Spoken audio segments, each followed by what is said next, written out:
have to say that you really exaggerate a lot of the good qualities because it would be the sin of pride to accept it. Oh, to hell with the Catholics.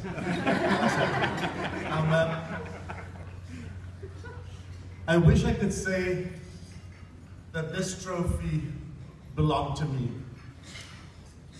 but that really would be going against everything that the Jesuits taught me. This trophy belongs to 5.2 million donors on our database who have given oftentimes sacrificially so that we can help the most desperately poor people in the countries we serve. This trophy belongs to 325 devoted staff members who work tirelessly in Coconut Creek, Florida, to make sure that the poor are given what they deserve, the dignity and the hope that they deserve.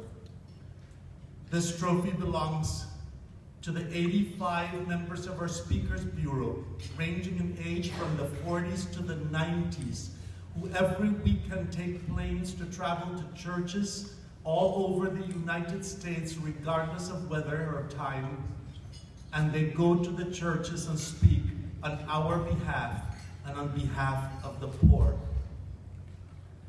This trophy belongs to our strategic partners, both here sitting with us and in our countries, who actually help us to help the poor more efficiently with their expertise. And the ones in country that actually are there sweating it out, oftentimes living not much better off in missionary cases than what the poor are living in, and it's wonderful to recognize them as this trophy belonging to them also.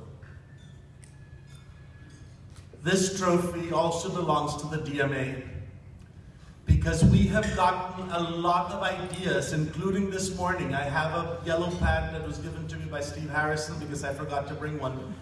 Because usually people give you pads when you go to conferences. What's going on here? So I took 3 of the little books with the pens with them. I figured since I didn't get a pad, I'd make up with that.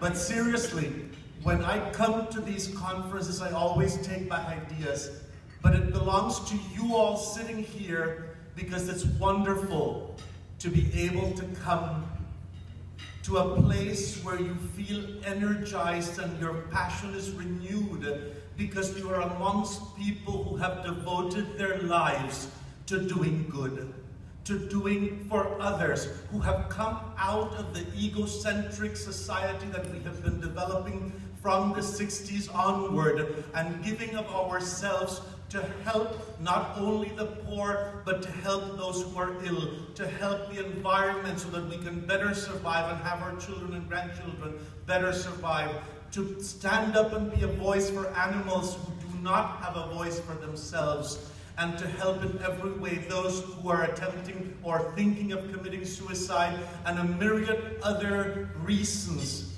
that you're helping in this world.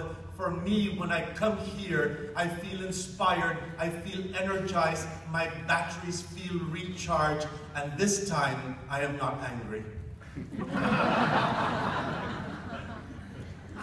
But this trophy also belongs to some other people.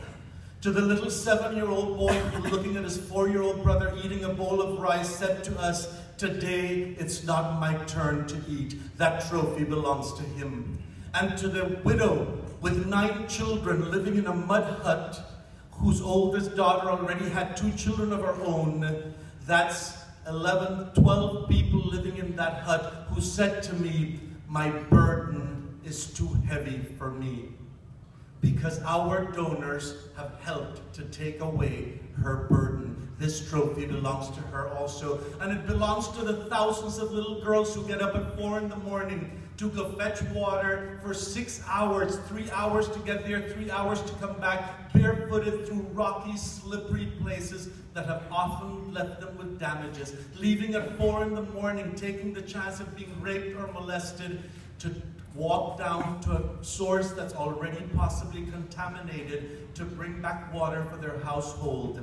But that's not the worst part. The worst part is that it robs them of their childhood, it robs them of an education and their only chance at success. This trophy belongs to them also. And finally, it belongs to the two women I met in Haiti in a tent city after the earthquake in 2010, who had lost their infants, and in the midst of their sorrow and pain, were volunteering to breastfeed the infants who had lost their mothers. This trophy belongs to them. Thank you, and God bless you.